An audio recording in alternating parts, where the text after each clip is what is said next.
오늘 또 질문해 보겠습니다. 기독교가 타 종교와 다른 점이 무엇일까요? 여러분 그것을 분명히 알고 계시는지 궁금합니다. 결정적 차이점들이 여러 가지가 있는데 그 중에 세 가지만 소개하려고 합니다. 첫 번째로는 기독교만이 유일한 계시 종교입니다.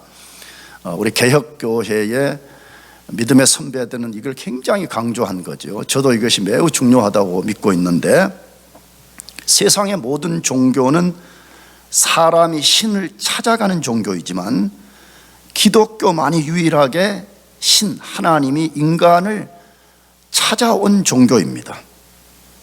두 번째 결정적 차이점은 기독교만이 초자연적 종교입니다.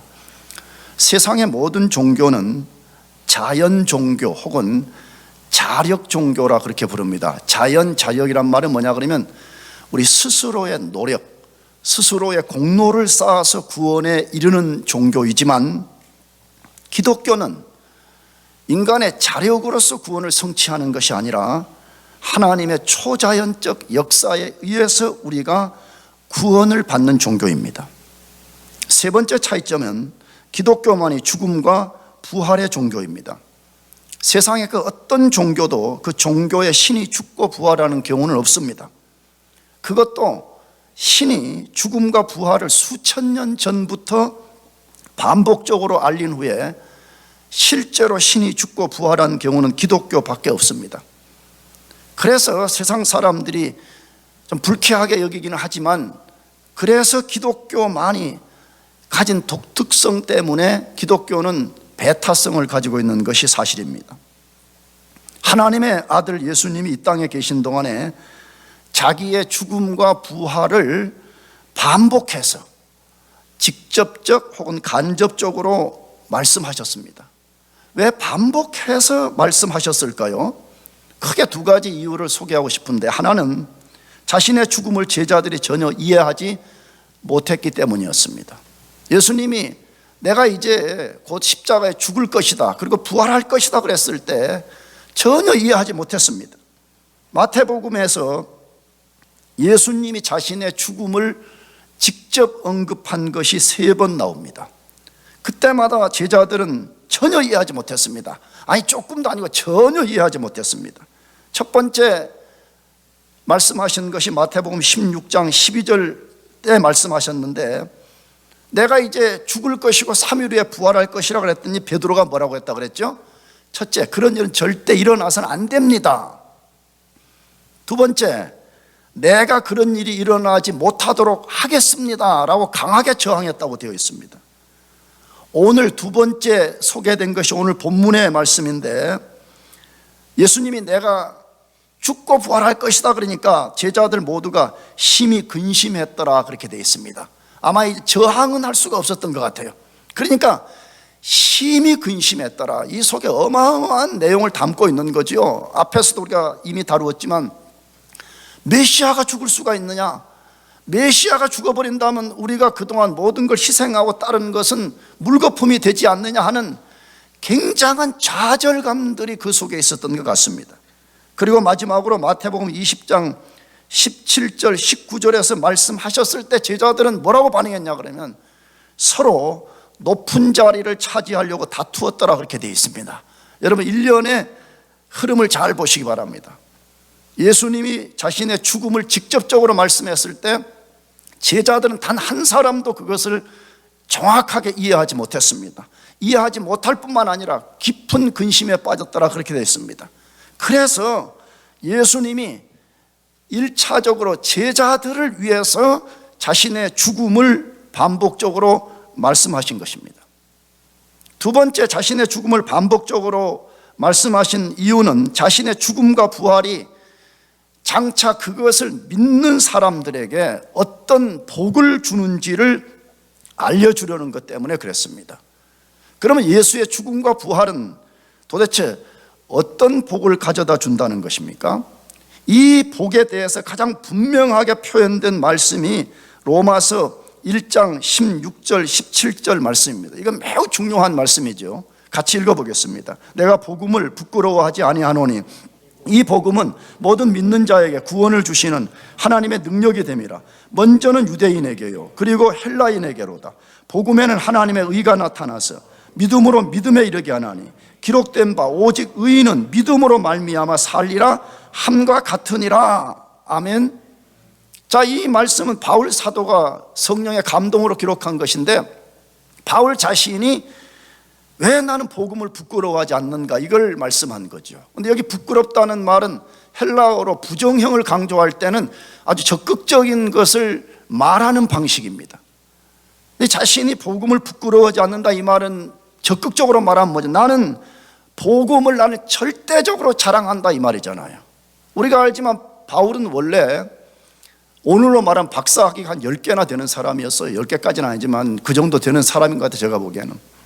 그래서 예수를 철저하게 대적했습니다. 그런데 어느 날 예수님을 만나고 나서 예수님이 바로 구약 성경에서 예언한 메시아라는 것을 알았고, 예수만이 하나님의 의요 우리의 의라는 것을 알게 된 거예요. 그래서 그는 자신의 그런 박사학위를 빌립보서에 보게 되면 배설물로 여겼다고 그래 돼 있어요. 한자 성경은 똥이라고 실제 그렇게 되어 있어요. 똥 변자를 썼어요. 자기는 이 복음을 적극적으로 자랑한다는 것이에요. 근데 왜 자기가 복음을 적극적으로 자랑하는 사람이 되었다고 말해요? 이 복음 안에만 모든 인간을 구원하는 능력이 그 속에 있다는 것이에요. 모든 인간의 난제, 인간의 난제는 먹는 것이 없는 것도 아니에요. 공부를 많이 못한 것도 아니에요. 돈이 없는 것도 아니에요. 죄 아래에서 죽어가면서 그 죄 아래에서 구원할 수 있는 스스로의 능력이 없는 것이에요. 이것이 인간의 난제인데, 복음만이 모든 인간을 구원하는 능력이 있기 때문에 자기는 이것을 자랑한다, 그렇게 말하는 것이에요. 그러면 복음은 도대체 무엇이에요? 우리가 교회 다니면서 복음이라는 말을 굉장히 많이 듣잖아요. 근데 복음의 데피니션을 가장 잘 내려놓은 성경은 로마서 1장 1절부터 5절까지 말씀이기도 하고, 그 다음에 가장 명확하게 드러낸 것이 고린도전서 15장 1절에서 4절 말씀이에요. 이건 우리가 꼭 기억하고 있어야 돼. 복음이 뭐냐 그러면 그냥 단순하게 아무 생각 없이 부자 된다, 내가 원하는 것을 다 이룰 수 있다, 그런 것을 복음으로 여기는 사람들이 있어. 그거는 거짓 복음입니다. 그럼 복음은 뭐냐? 다 같이 읽어보겠습니다. 형제들아, 내가 너희에게 전한 복음을 너희로 알게 하노니 이는 너희가 받은 것이요 또 그 가운데 선 것이라. 너희가 만일 내가 전한 그 말을 굳게 지키고 헛되이 믿지 아니하였으면 그로 말미암아 구원을 받으리라. 내가 받은 것을 먼저 너희에게 전하였노니 이는 성경대로 그리스도께서 우리 죄를 위하여 죽으시고 장사 지난 바 되셨다가 성경대로 사흘 만에 다시 살아났다. 자, 고린도전서 15장의 복음의 데피니션은 뭐예요? 성경대로 그리스도께서 우리 죄를 위해서 죽으시고 장사 지난 바 되셨다가 성경대로 사흘 만에 다시 살아났다는 거예요. 그러니까 우연하게 죽은 것이 아니라는 거죠. 이미 구약 성경에 앞으로 장차 인류를 구원할 메시아가 올 것인데, 그는 십자가에서 인간의 죄를 위해서 죽으실 것이고 다시 살아날 것이라고 성경에 예언을 했는데, 바로 그 예언대로 십자가에서 죽고 부활한 이것이 복음이다, 그렇게 말씀하고 있는 것입니다. 따라서 누구든지 이것을 믿는 사람은 자기 양심과 사탄의 참소와 모든 정죄를 이길 수 있습니다. 아멘이죠. 여러분, 인간은요 생각보다 무의식 속에 두려움이 있다고 제가 히브리서 성경 공부하면서 말씀드렸습니다. 인간은 말은 안 하지만 하나님의 형상대로 지음을 받고 타락했지만 비록 하나님의 형상을 갖고 있기 때문에 신에 대한 무의식이 있기 때문에 양심의 가책, 죄에 대한 가책, 그것을 이용해서 우리 양심과 우리 삶을 정죄하는 사탄의 정죄 속에 있습니다. 누구든지 이 복음을 믿으면 이 모든 정죄를 이길 수가 있습니다. 나가서 바울이 말한 것처럼 구원의 분명한 확신을 갖게 되고 이 세상을 이기는 능력을 갖게 됩니다. 아멘. 정말 그렇습니다. 진짜 복음을 자기 것으로 진짜 믿는다면, 성경도 그렇게 말하지만 내 경험에도 그래. 내가 구원을 받았다는 것과 나는 구원받은 하나님의 백성이라는 분명한 어슈어런스를 갖고 살게 돼요. 구원의 확신을 가지면 당연히 이 세상을 이기는 믿음을 갖게 돼요. 나아가서 하나님이 나를 얼마나 사랑하시는가, 하나님의 사랑을 깊이 경험하게 돼. 나 같은 죄인, 나같이 추악하고 하나님 앞에는 고사하고 사람들 앞에도 내 삶을 드러낼 수 없을 만큼 부패한 인생을 하나님이 불쌍히 여기셔서 나의 모든 죄악을 맑게 씻어주시고 그 일을 위해서 그의 아들을 죽이셨다는 이 사실을 생각하면 하나님이 나를 얼마나 사랑하는지를 알게 되는 것입니다.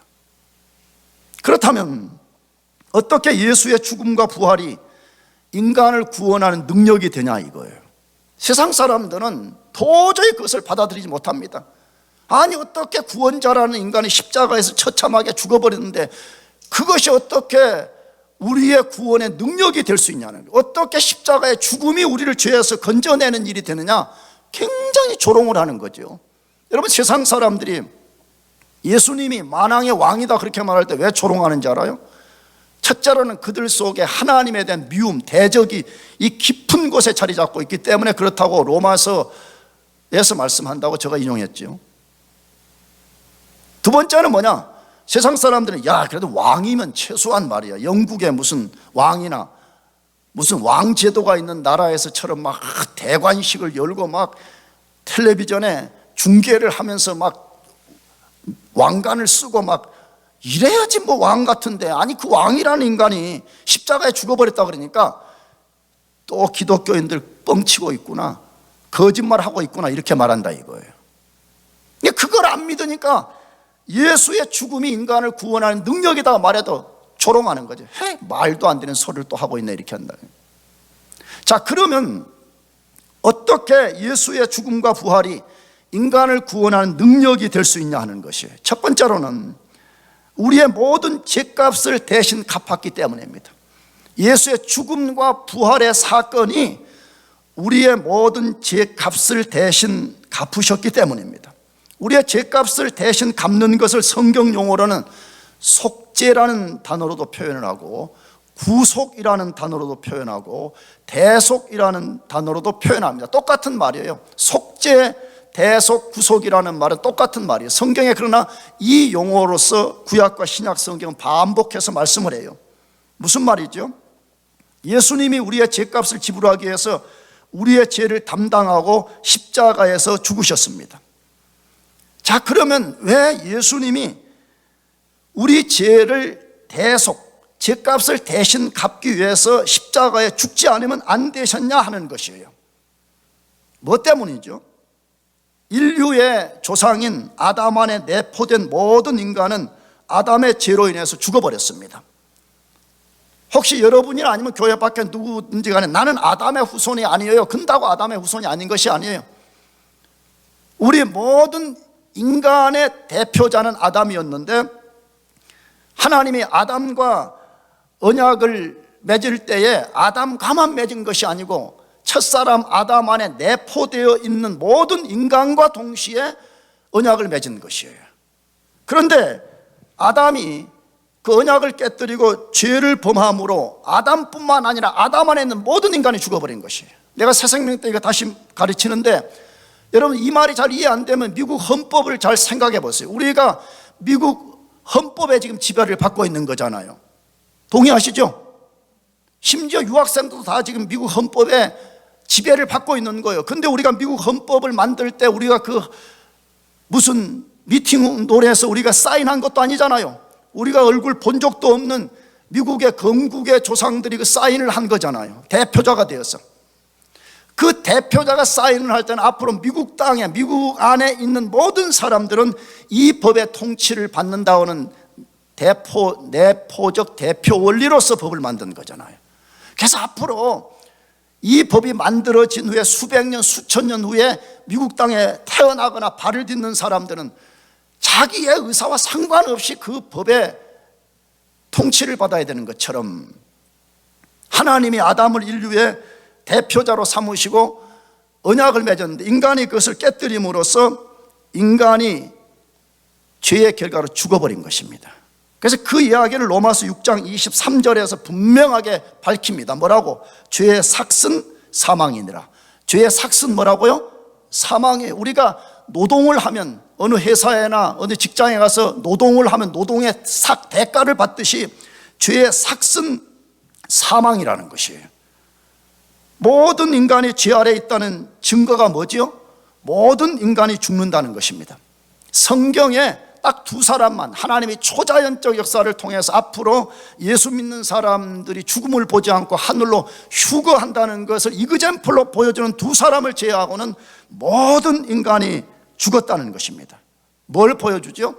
모든 인간은 성경의 가르침대로 죄 아래에 있다는 것이에요. 한 사람도 빠짐없이 모두가 죄 아래에 있기 때문에 죄의 결과로 죽음을 맞이한다는 것입니다. 그런데 놀라운 것은 성경은 사망의 해독제를 알려줬습니다. 우리가 독약을 잘못 먹으면 병원에 가게 되면 해독제를 맞아서 문제를 해결하듯이 사망의 해독제를 말씀했습니다. 그것은 죄에 상응하는 피를 반드시 흘려야만이 죄 용서가 된다는 것입니다. 그것을 히브리서 9장 22절에서 말씀을 하는데 같이 히브리서 9장 22절 읽어보겠습니다. 율법을 따라 그의 모든 물건이 정결케 되나니 피 흘림이 없은 즉 사함이 없느니라. 이것을 레위기서 말씀을 인용해 온 것인데, 죄 용서를 받으려면 반드시 피를 흘려야만이 죄 용서가 된다라고 성경이 아주 못 박아서 말씀합니다. 그래서 구약시대 때부터 인간의 죄를 없애기 위해서 줄기차게 짐승을 잡아서 피제사를 드렸습니다. 그런데 안타까운 것은 짐승의 피는 유한한 것이어서 영원한 속죄를 만들지 못합니다. 자주 말씀드렸죠. 세상의 모든 사람이 십자가에 못 박혀 죽임을 당해도 인간 자신과 인류의 죄값을 지불할 수가 없습니다. 이것이 인류가 처한 이중적 난제입니다. 죄의 결과로 사망에 떨어진 첫째 문제, 두 번째로는 사망 아래에 있지만 그 사망을 해결할 수 없는 이중적 난제 속에 있는 것이 인간이 가진 치명적인 문제입니다. 그래서 신이면서 동시에 죄 없는 인간인 예수님이 우리의 죄가 되어서 우리 대신 자신이 죄가 되시고 자신이 영원한 대속물이 되셨다라고 말합니다. 그 사실을 고린도후서 5장 21절에서 말씀하는데 먼저 읽어봅시다. 하나님이 죄를 알지도 못하신 이를 우리를 대신하여 죄로 삼으신 것은 우리로 하여금 그 안에서 하나님의 의가 되게 하려심이라. 그러면 인류가 해결할 수 없는 이 죄 문제를 하나님이 어떻게 해결하셨냐 그러면 첫 번째로 그의 아들 예수 그리스도를 죄로 삼았다는 게, 그분은 죄가 없는 분인데 우리 대신 죄를 담당하고 십자가에 달릴 때 인간 편에서 보면 죄덩어리예요. 우리 죄를 대신했기 때문에. 그런 다음에 우리가 받아야 될 죄의 처벌을 예수 그리스도로 대신 받게 만드신 거죠. 대신 담당하게 만든 거예요. 그래서 이 사실을 예수님은 마태복음 20장 28절에서도 말씀하는데 읽어보겠습니다. 인자가 온 것은 섬김을 받으려 함이 아니라 도리어 섬기려 하고 자기 목숨을 많은 사람의 대속물로 주려 함이라라고 되어 있습니다. 예수님이 분명히 말씀하셨습니다. 뭐라고? 예수님 자신이 이 세상에 오신 것은 십자가에 죽는 것이고 죽음의 이유는 대속물이 되는 것이라, 인간의 죄값을 예수님이 대신 지불하기 위해서 이 세상에 오셨다고 말씀하고 있습니다. 예수님의 대속적 죽음은 우리 인간의 이성으로 다 이해할 수 없는 불가사의한 일입니다. 정말입니다. 그러니까 이 불가사의한 일이라는 것은 하나님이 그 사람에게 은혜를 주셔야만이 불가사의한 일이 믿어지는 거예요. 아무리 똑똑한 사람도 인간 이성만 갖고는 이 불가사의한 일이 믿어지지가 않아요. 나는 지난주도 지지난주도 내 작은 간증을 했지만 나는 23살까지, 죄송해요, 목사가 강단에서 이런 표현을 써서 일부러 써야 되겠어요, 저는 개판으로 살았어요. 저는 군대에서 생활을 좀 하면서 내 당직 서는 날을 제외하고는 맨날 술에 쪄들어 살았어요. 그리고 군대는 5시만 되면 퇴근을 했는데, 내가 그때 해군본부 근무할 때 4시 30분부터 아니 그 전부터 오늘은 어디 가서 한 잔 먹을 것인가 늘 그거 계획 세웠어요. 그래가지고 고향 동기들에게 전화하고 서울에 사는 동기들에게 전화하고 뭐 아는 동기들 이제 오후에 너무 공허하고 너무 그 당시에 또 싱글에다가 오후 5시 이후면 이게 막 시간이 남아 놓으니까 야 어디 가서 이 공허함을 메꿀 것인가. 그래서 저는 당직 쓰는 날 빼고는 맨날 술에 쪄들어 살았습니다. 그리고 누군가가 예수 믿으라 그러면 말했잖아요. 다리를 흔들거리면서 예수가 밥 먹여주냐 숟가락에 밥 먹여주지 이러면서 비아냥거렸습니다. 전 진짜 지옥 가려고 굉장히 애 많이 썼습니다. 할렐루야. 여차했더라면 지금 벌써 아마 그 당시처럼 살았으면 벌써 폐병 걸리고 뭐 술 중독 알코올 중독 해가지고 아마 벌써 죽어서 저 지옥에 제일 뜨거운데 그것도 제일 뜨거운 데 가갖고 지금 막 아이고 뜨거 이러고 있었을 것 같아. 그 당시는 안 믿어졌어요. 이 불가사의한 일이 인간의 이성으로 받아들여지지 않았어요. 그런데 하나님께서 이 불가사의한 이 일을 이해하도록 어느 날 하나님께서 내게 은혜의 빛을 비춰주시게 될 때에 내가 그것을 100% 다 이해하지 못해서 믿어지기 시작했어요. 이 불가사의한 일이 믿어지게 된 거예요. 그래서 기독교는 초자연적 종교예요. 할렐루야. 그냥 자연적 종교가 아니에요. 자력구원의 종교가 아니에요. 초자연적으로 하나님이 하늘로부터 그의 은혜를 우리에게 부어주실 때만이 이 불가사의한 일이 이해되기 시작하는 거예요. 믿어지기 시작하는 것이에요. 나가서 인간을 향한 성부 하나님과 성자 하나님의 사랑이 얼마나 큰 것인지를 깨닫게 되어요. 그래서 이 복음을 이해하는 사람은 복음을 진짜 깊이 이해하면 이해할수록 겸손해져요. 복음을 이해하면 이해할수록 하나님 앞에 자기 자신을 드러내잖아요. 왜? 나는 땅의 티끌 같은 존재예요. 구약 성경의 저자의 말처럼 지렁이 같은 인생이라. 나는 지렁이 같은 인생이요. 이걸 알기 때문에 하나님 앞에 겸손할 수밖에 없는 것이에요. 내가 자주 여러분에게 예를 든 게 있잖아요. 여러분 자신은 진짜 하나님이 여러분을 사랑하신 그 모든 이유를 다 아십니까? 이것을 다 압니다 그렇게 말하는 사람들이 있다면 역설적으로 하나님의 사랑을 단 1도 모른다는 증거예요. 왜 그렇지요? 하나님이 자기 자신에게 반역의 칼을 인간이 겨누었잖아요. 그러니까 지금 하나님을 거부하는 사람들은 성경에 근거한 인간 용어로 말하면 하나님의 턱 밑에 다 반역의 칼을 지금 겨누고 있는 거예요. 나는 당신이 싫어요. 나는 당신이 내 삶의 주가 되는 걸 원치 않아요. 어떻게 해서 당신이 만물의 창조주야하고 그 턱에 반역의 칼을 겨눈 것입니다. 여러분 그러면 세상 왕 같으면 어떻게 하죠? 단번에 쓸어버리고 없앴을 것입니다.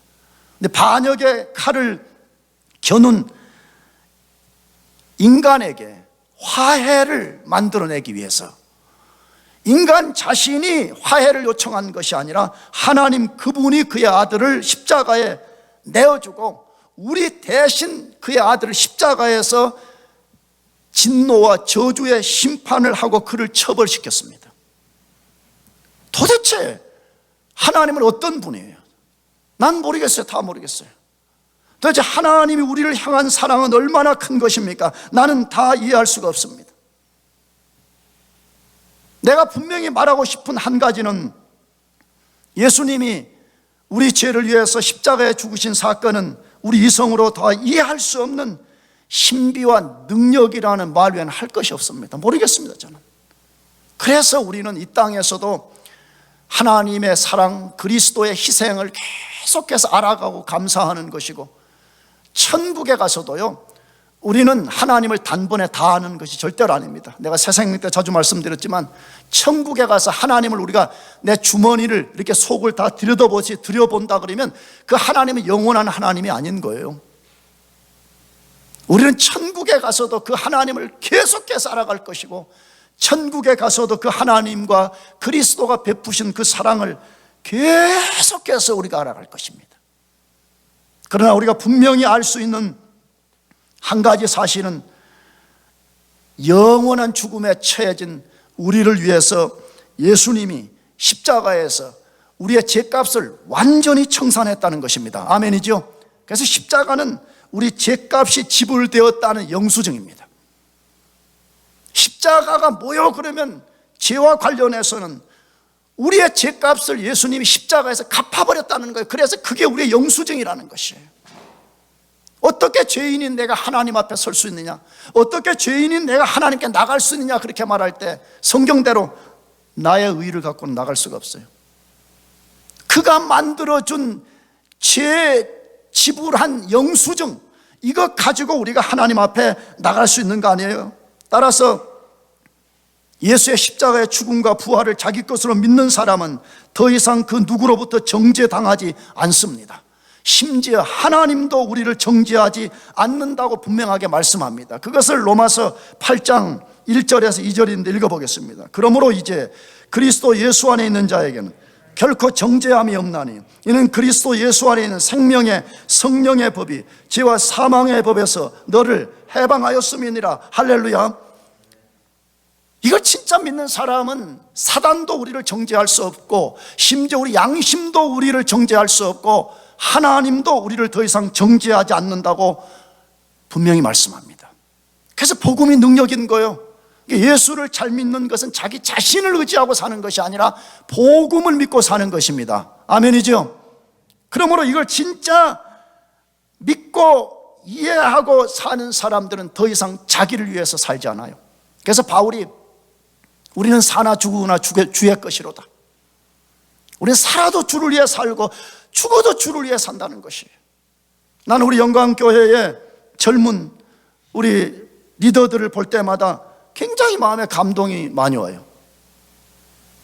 사실은 다른 교회, 내가 다른 교회 다 100% 조사하지 않아서 이 말은 좀 자신 없지만, 대부분 우리 교회 젊은 나이층의 사람들 다른 교회 가면 그냥 교회 안 섬깁니다. 그냥 주일도 잘 안 지킵니다. 그냥 교회 와서 그냥 와주기만 해도 막 장로님들이, 권사님들이 엉덩이 두드려주면서 아이고 잘했다 우쭈쭈 이래줍니다.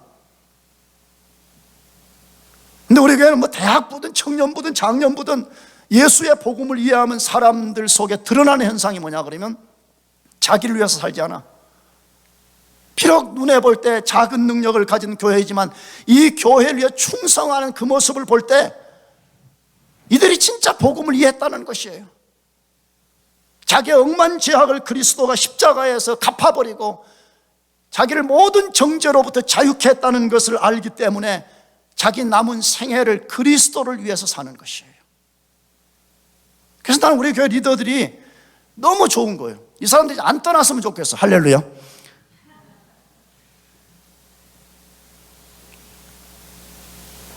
근데 지금부터도 고민해요. 니들 나한테 이야기하면, 목사님 내가 앞으로 이제 갈 건데 가면 어느 교회를 정하면 좋겠습니까? 그 나는 그래, 하나님의 인도를 받아 이렇게 말하지만 속으로 막 시기가 나. 아우 저렇게 우리 교회에서 충성되게 섬기다가 그 어느 교회는 얼마나 좋을까 막 이렇게 막 안 갔으면 좋겠어 막. 다 하나님이 막 5년씩 10년씩 여기에 그냥 주저앉혀놨으면 좋겠어. 아멘. 아멘이 없군. 다 가겠다는 거군.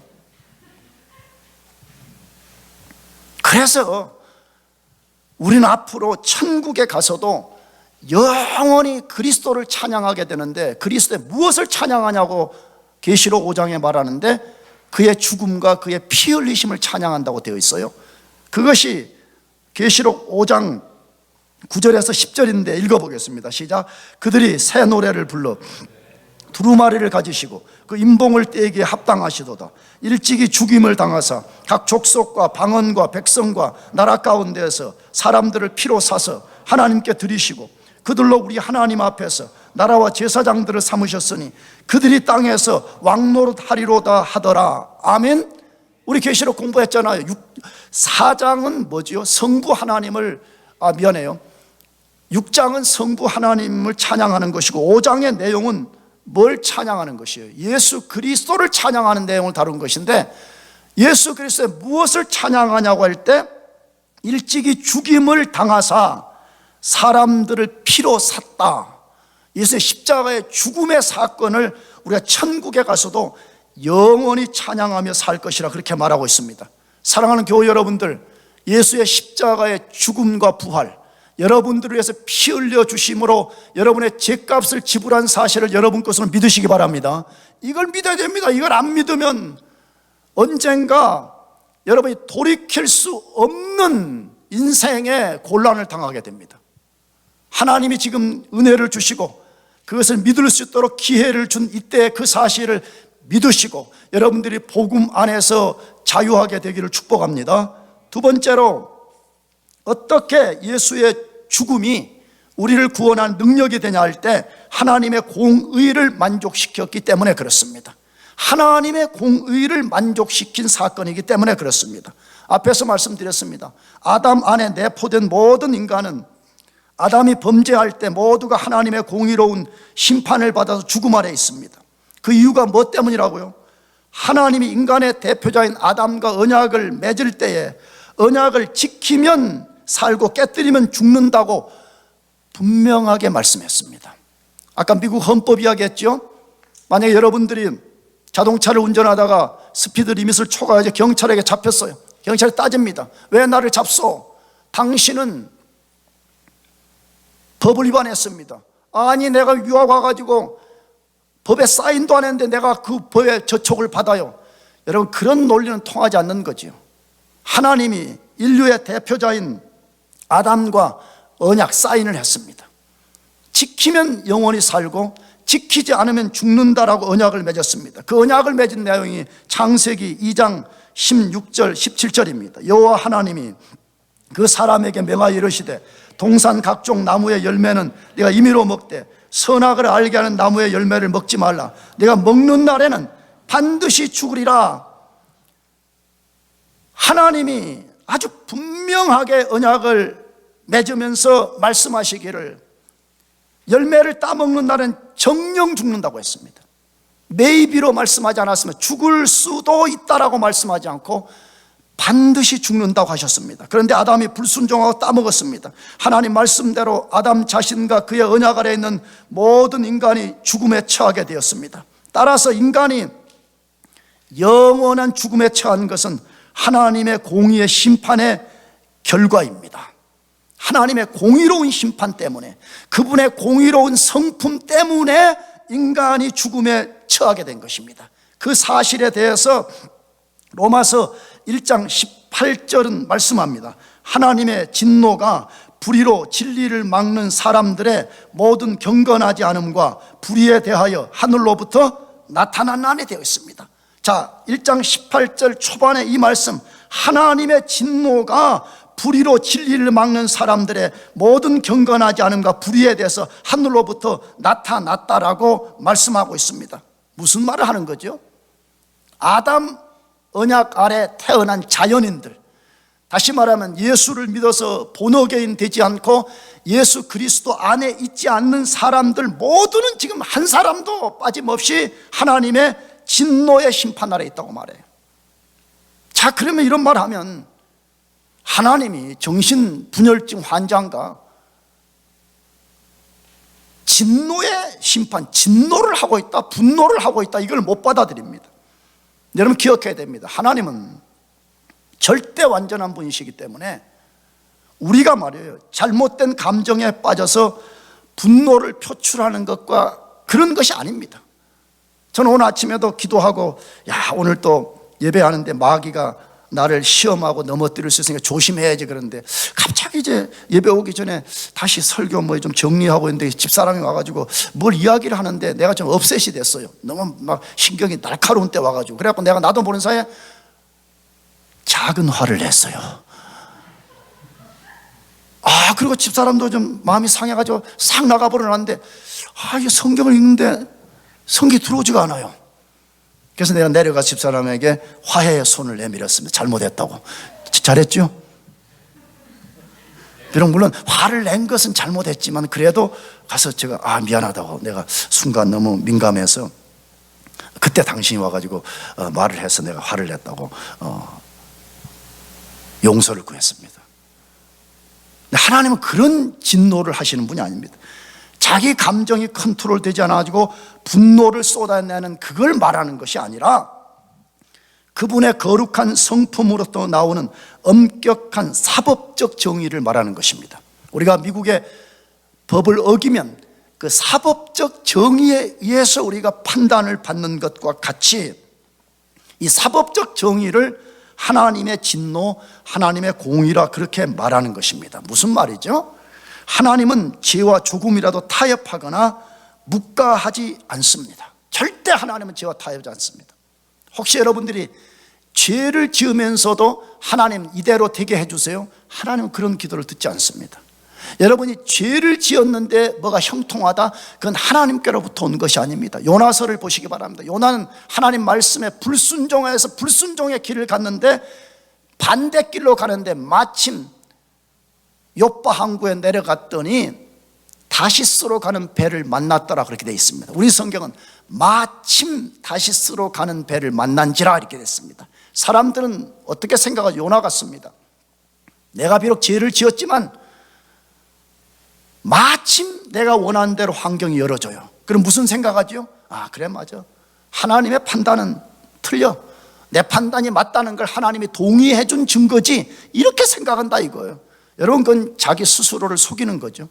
하나님은 죄와 절대 타협하지 않습니다. 죄는 그분의 거룩한 성품에 근거해서 반드시 정확하게 심판을 받는 것입니다. 따라서 하나님이 인간의 죄를 정당하게 해결하지 않은 채 적당하게 봐주거나 사랑이라는 이름으로 인간을 그냥 감싸 안지 않습니다. 만일 그렇게 한다면 하나님 스스로가 공의로운 성품을 깨뜨리는 것이기 때문입니다. 만일 그렇게 한다면 하나님은 공의의 하나님이 아니라 불의의 하나님이 되기 때문에 공의의 문제를 해결하지 않고는 절대 인간의 죄를 털끝만큼도 아무렇게나 용서해 줄 수가 없습니다. 그러므로 인간의 죄 문제를 해결하려면 반드시 하나님의 공의를 만족시켜야 됩니다. 100% 만족을 시켜야 됩니다. 99.9%는 안 됩니다. 100% 만족을 시켜야 됩니다. 그런데 땅에서 그것을 만족시킬 인간은 아무도 없습니다. 그래서 하나님이 죄 없는 자신의 아들을 이 세상에 보냈고, 그가 인간의 죄를 대신하여 십자가에서 하나님의 공의의 심판을 받으심으로써 하나님의 공의를 만족시켰습니다. 예수님이 인간의 모든 죄값을 하나님께 갚으심으로 하나님의 공의가 만족되었습니다. 그래서 하나님이 그것을 믿는 사람들에게 그들의 죄를 용서하시고 의롭다고 선언하시는 것입니다. 이 하나님의 칼날 같은 이 엄격한 공의에 대해서 로마서 3장 25절 26절 두 절에서 말씀하는데, 여러분이 잘 기억해야 돼요. 하나님은 사랑이신 게 틀림없습니다. 그러나 하나님은 사랑의 성품만 갖고 있지 않습니다. 하나님은 사랑이시면서 동시에 공의의 하나님입니다. 아멘이죠? 그러면 그 하나님이 얼마만큼 공의로운 분이라고 말하는지를 같이 읽어봅시다. 시작. 이 예수를 그의 피로써 믿음으로 말미암는 화목제물로 세우셨으니 이는 하나님께서 길이 참으시는 중에 전에 지은 죄를 간과하심으로 자기의 의로우심을 나타내려 하심이니 곧 이때에 자기의 의로우심을 나타내사 자기도 의로우시며 또한 예수 믿는 자를 의롭다 하려 하심이라. 야, 여러분, 하나님이 얼마나 좋으신 분인지, 하나님을 묵상하면 묵상할수록 하나님이 얼마나 좋으신 분인가를 알 수가 있어요. 하나님 우리를 너무나 사랑하세요. 그러나 우리 죄를 그대로 둔 채 사랑하지 않아요. 자신의 공의를 철저하게 만족을 시키는데, 우리 죄를 용서할 때 자기 공의도 절대적으로 옳고 나가서 죄 용서받는 우리도 절대 옳게 만드신다는 거예요. 그 방법이 죄 없는 자신의 아들을 십자가에 못 박아 죽이는 거지요. 이걸 보면 도대체 하나님이 우리가 무엇이길래, 히브리서 공부할 때 말씀드렸잖아요. 천사도 타락했고 인간도 타락했는데 왜 하나님은 천사는 죄에서 구원하기로 정하지 않았냐 이거예요. 왜 우리 인간만을 구원하기 위해서 그의 아들을 십자가에 처참하게 죽였냐는 것이에요. 여러분, 이것은 이해할 수 없는 불가사의한 하나님의 사랑인 것입니다. 그래서 우리가 하나님이 자신의 공의를 예수를 통해서 만족시킨 결과가 뭐냐? 로마서 5장 9절에 이렇게 말씀합니다. 그러면 이제 우리가 그의 피로 말미암아 의롭다 하심을 받았으니 더욱 그로 말미암아 진노하심에서 구원을 받을 것이다. 로마서 공부한 분들이 이거 다루었지요. 이 로마서 5장은 더욱이라는 단어를 반복해서 쓰는 성경장인데, 우리가 비록 죄인이었지만 예수의 대속적 사건을 통해서 우리가 죄 용서받고 의롭다 하심을 우리가 받았다는 거예요. 그렇다면 더욱 앞으로는 어떻게 되겠냐, 이걸 말하는 거죠. 더욱 그로 말미암아 진노하심에서 구원을 받을 것이니, 마지막 심판이, 최후의 심판이 남아있어요. 예수 그리스도의 보혈로서 죄 용서를 받고 하나님의 공의에 의해서 의롭게 된 모든 사람들은 마지막 하나님의 최후의 심판을 받지 않는, 다시 말하면 진노의 심판을 받지 않을 것이라고 우리들에게 분명하게 말씀하고 있습니다.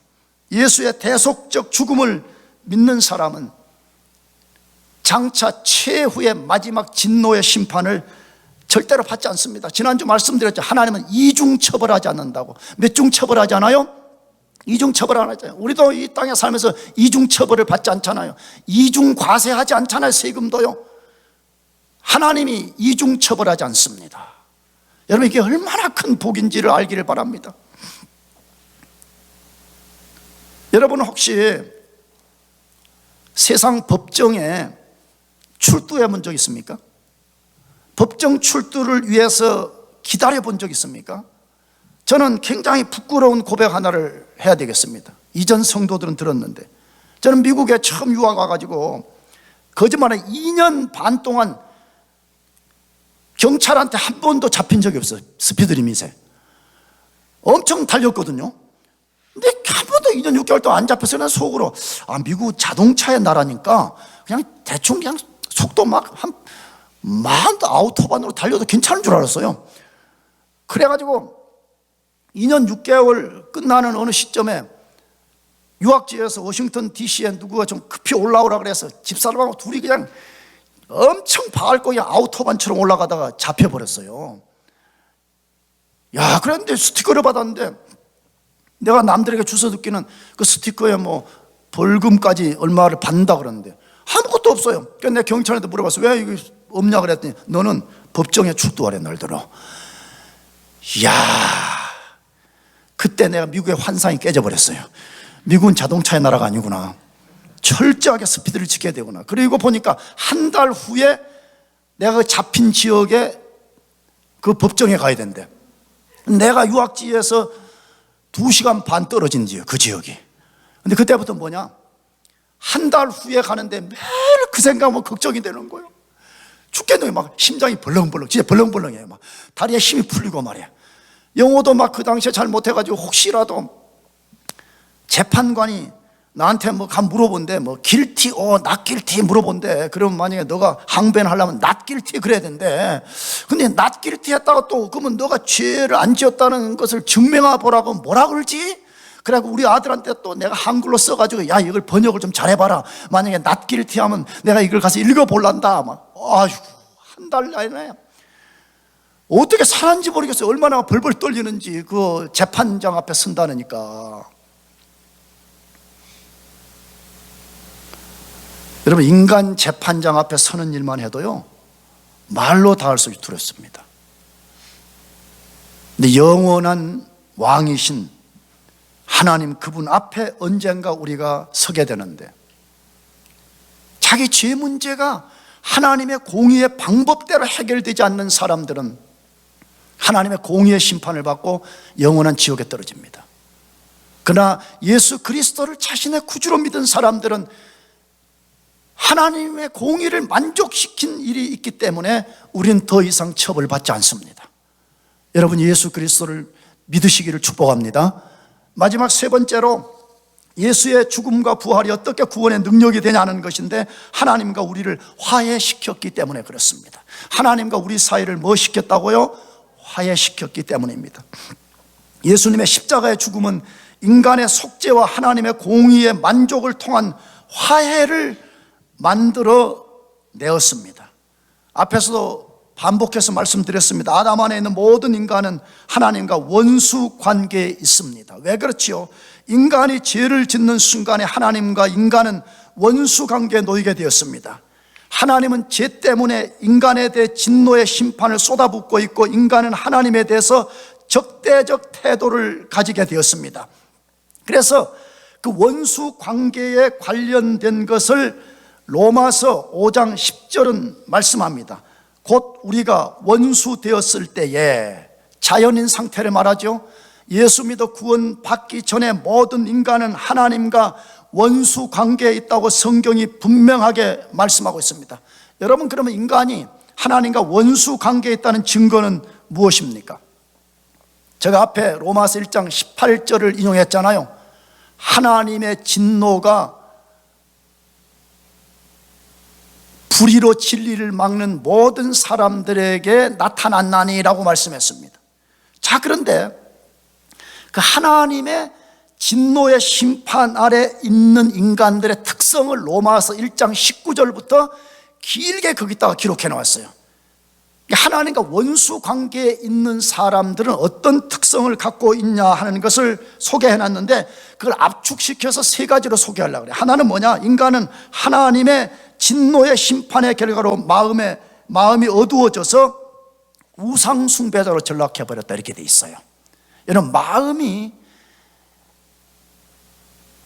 하나님의 진리의 빛 속에서 밝아지는 게 얼마나 중요한지 모릅니다. 내 경험 말했잖아요. 나는 23살 전까지는 죄로 인해서 마음이 어두워져서 이 좋으신 하나님, 내가 영원히 섬기고 찬양하고 싶은 이 하나님에 대해서 1도 몰랐습니다. 왜? 마음이 어두워져 버렸어요. 우리 인간은 마음이 우리 모든 걸 주관하게 되는데, 마음이 죄로 인해서 어두워져 버렸기 때문에, 어두워졌지만 본능적으로 신이 있다는 것을 무의식으로 알게 되는데, 이 사람들이 신을 발견할 수가 없으니까 뭐하냐? 우상 숭배자로 전락해 버린다는 거예요. 그래서 눈에 보이는 우상을 만들기도 하고, 부처 같은 불상을, 자기 자신을 우상으로 삼기도 하고, 돈을 우상으로 삼기도 하고, 섹스를 우상으로 삼기도 하고, 공부를 우상으로 삼기도 하고, 온갖 것을 자기 우상으로 삼는 거죠. 우상이 뭐죠? 우상은 신이 아니지만 자기가 그 우상을 움직여서 자기 욕망을 성취하는 대상이 우상인 거잖아요. 그들은 마음이 어두워서 우상 숭배자로 산다고 말해요. 두 번째는 하나님으로부터 철저히 버림받은 상태로 산다고 말해요. 집에 가서 읽어보세요. 거기 보면 버려졌다는 말을 3번 반복하지요. 그러니까 자기 마음대로 살아요. 그러니까 세상 사람들이 이렇게 말해요. 야, 그리스도는 얼마나 불쌍하냐. 주일에 놀러도 못 가고 맨날 교회 가가지고 목사에게 거짓말 듣고 얼마나 불쌍하냐, 이런 식으로 말해. 우리는 봐라, 우리는 얼마나 자유롭냐.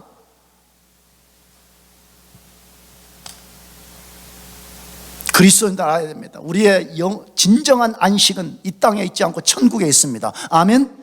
천국 가서 살 걸 지금 우리는 여기서 연습하는 거예요. 내가 여러분에게 말씀드려요. 교회 와서 기도하는 것이 즐거워야 되고, 예배하는 것이 즐거워야 되고, 찬양하는 것이 즐거워야 되고, 주님의 교회를 섬기는 것이 즐거워야 됩니다. 왜? 천국 가서 그 일을 할 것인데, 이게 싫은 사람은 천국 가서 힘들어요. 내가 보기에는 천국 가서는 막 자기 마음대로 막 잠자고, 그냥 예수님이 모이라 그러는데 안 모이고 막 버팅기고, 그런 나라가 아닙니다.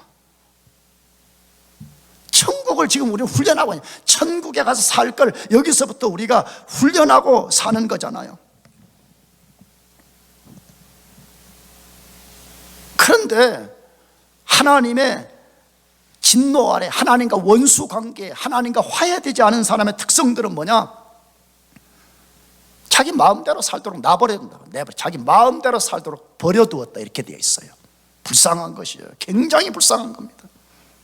세 번째로, 인간의 부패한 마음으로 인해서 하나님께 감사치 않을 뿐만 아니라 마음 깊은 곳에서부터 하나님을 심히 미워하는 그 마음을 갖고 살고 있습니다.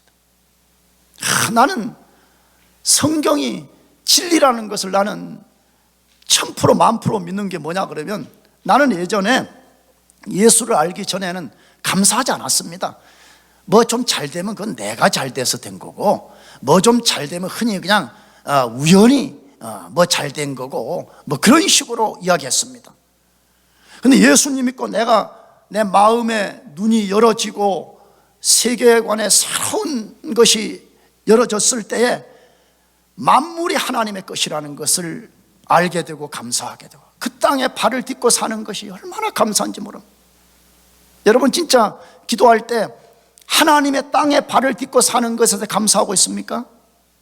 나는 요즘 매일 그 기도를 합니다. 하나님 만드신 땅에 내가 이 발을 딛고 살게 해주셔서 감사합니다. 내가 마시는 공기 그냥 우연하게 온 줄 알았습니다. 그런데 성경을 알고 보니까 그 모든 프레시한 공기가 하나님께로부터 왔다는 게 할렐루야. 여러분이 좋은 남편을 만나는 것, 좋은 아내를 만나는 것, 좋은 자녀를 만나는 것, 좋은 학교에 와서 공부를 하는 이 모든 것 하나하나가 하나님께로부터 온 것을 알기 때문에 감사하는 것입니다. 그런데 그걸 누리고 살면서도 하나님과 원수 관계에 있는 사람들은 감사할 줄 모른다니 오히려 하나님 소리만 들어도 심히 미워하는 마음을 갖고 산다는 것이에요. 그렇다면 인간이 하나님과 화해하는 길이 있을까요? 다시 말씀드리면 인간 자체에게는 없습니다. 만일 인간이 화해를 만들어내려면 하나님의 공의를 만족시키는 죄값을 자기 스스로 지불해야 되는데 그렇게 할 길이 없습니다. 만일 인간이 하나님과 화해를 만들어내려면 죄의 최대 피해자인 하나님께 피해 보상을 해야 되는데 인간은 스스로의 죄 때문에 아무도 그렇게 할 수가 없습니다. 그래서 앞에서 말씀드린 대로 이것이 인간의 이중적 난제인 것입니다. 그런데 하나님께서 인간을 하나님 자신과 화해시키기 위해서 인간이 이성으로 이해할 수 없는 일을 만들어 주셨습니다. 그것이 뭐지요? 죄의 피해자인 하나님이 인간과 화해를 만들기 위해서 그의 아들을 이 땅에 보내시고 그의 아들이 십자가에서 우리 죄를 대신해서 하나님의 진노의 심판을 받으심으로써 하나님의 공의를 만족하고 인간의 죄를 깨끗이 씻어내고 하나님과 화해하는 길을 만들어 주셨습니다. 따라서 예수님만이 하나님과 우리 관계를 화해시키는 화목제물인 것을 믿으시기 바랍니다. 그래서 로마서 3장 25절에 말씀합니다. 이 예수를 하나님이 그의 피로써 믿음으로 말미암는 화목제물로 세우셨으니 이는 하나님께서 길이 참으시는 중에 전에 지은 죄를 강다하심으로 자기의 의로우심을 나타내려 함이니라. 아멘. 예수님만이 하나님의 화목제물입니다. 예수님만이 우리의 화목제물입니다. 우리가 그분을 의지할 때만이 우리는 모든 죄 용서를 받고 거룩하신 하나님 앞에 설 수가 있습니다. 우리 한국 속담에 부모가 죽으면 뒷산에다가 묻고 자식이 죽으면 가슴에다가 묻는다는 속담이 있습니다. 무슨 말이죠? 자식이 죽으면 너무나 애통하고 고통스럽고 잊을 수 없어서 평생 가슴에 묻고 산다 그 말이잖아요. 그렇지 않겠어요? 어떤 부모가 자식이 자기보다 앞서 죽을 때 그걸 잊어버릴 수 있는 사람이 어디 있겠어요? 평생에 못 잊는다 그 말 아니죠. 그러나 우리는 한 가지 더 가슴에 묻어야 될 사실이 있습니다. 그게 뭐죠? 하나님의 아들 예수님이 나를 구원하기 위해서 십자가에서 대신 죽어주셨다는 사실입니다. 여러분, 이것을 우리가 매일 가슴에 묻고 예수 죽인 것을 우리가 가슴에 묻고 우리 어깨에 짊어지고 우리가 평생 동안 그분을 찬양하고 그의 죽음을 의지하고 살아가야 됩니다. 여러분, 그렇게 되시기를 주의 이름으로 축복합니다. 기도하겠습니다.